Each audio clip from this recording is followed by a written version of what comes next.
Fear and Leasing, Chapter 9, The Meeting.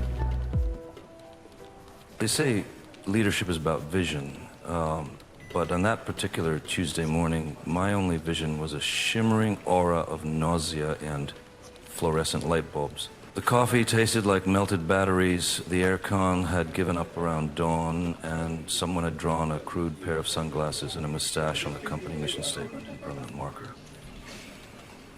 Possibly me.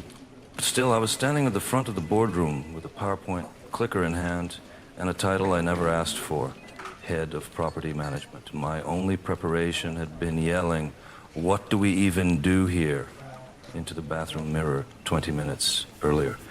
Across the boardroom table sat the full company ensemble, the Jasons from sales in too tight suits and fake tans, property managers with 1,000-yard stares, admin staff nervously clicking pens like metronomes of doom, and Ray sitting at the far end, sipping from a pink can of V. Chad stood in the corner beaming like a cult leader watching his chosen one ascend. "Take it away, Macready," he said. "Right," I muttered. "Let's talk about vision." A low groan came from the body of the room. I think it was Leanne. I pushed on. We are a team, a unit, like a termite colony, but with lanyards. I see great potential in all of you. Even Ray. Ray gave a thumbs up. "I'm learning to weld this week." No one reacted. And the fire alarm screamed to life, red strobes flashing like a rave hosted by a smoke detector. "Don't panic," Chad shouted, immediately knocking over a chair. The Jasons ran for the front door. Leanne tried to take her desktop computer. Someone shouted, "Check the server room," and several others fled in the opposite direction.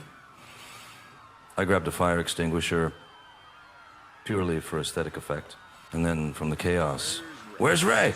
"Where's Ray?" It was shouted by multiple people in varying degrees of panic and exasperation, as if we'd all suddenly remembered the office goldfish had been left on the stove. "Ray's the fire warden," someone gasped.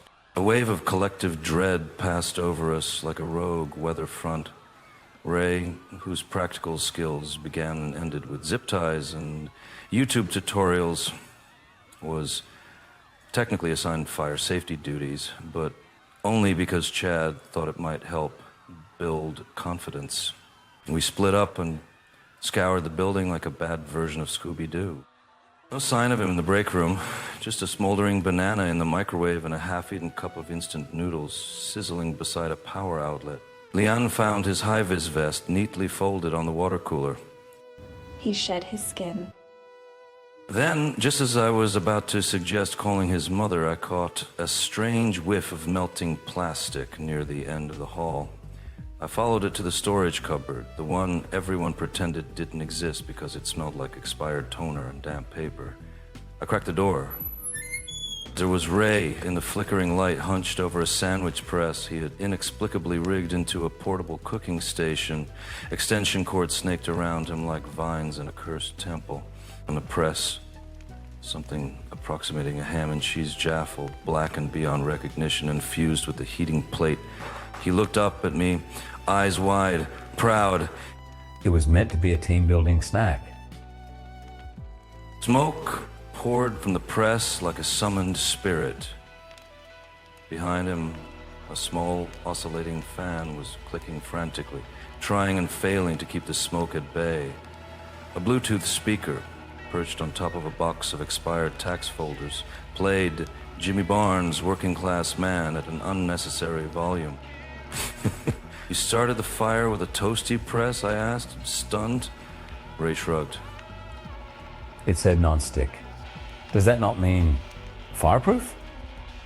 There was a loud pop behind him, and the emergency lights in the hall died for a moment. "Ray," I said slowly, "put the sandwich press down, step away from the paper products, and no sudden movements." He nodded gravely, as if we were disarming a bomb together. I walked him out of the cupboard like a hostage negotiator. Outside, the team stood in a loose, sweaty huddle on the footpath, watching the fire truck arrive. Trevor wandered past shirtless, holding a garden hose, like some kind of wild freelance fireman. Fire drill, eh? Government propaganda. I turned to Chad, who was rubbing his temples like he was trying to banish a migraine through sheer will. "I think that went well," I said. And he looked at me, eyes bloodshot, lips pursed. You're lucky HR's on leave this week. I consider myself blessed. Later, as we all sat under the shade of the building's awning, sipping emergency bottled water and listening to the fire chief yell about toaster safety, I realized something strange. Through smoke and chaos and the smell of burnt cheddar, we had, however briefly, achieved team synergy. And thanks to Ray, I didn't have to finish my PowerPoint.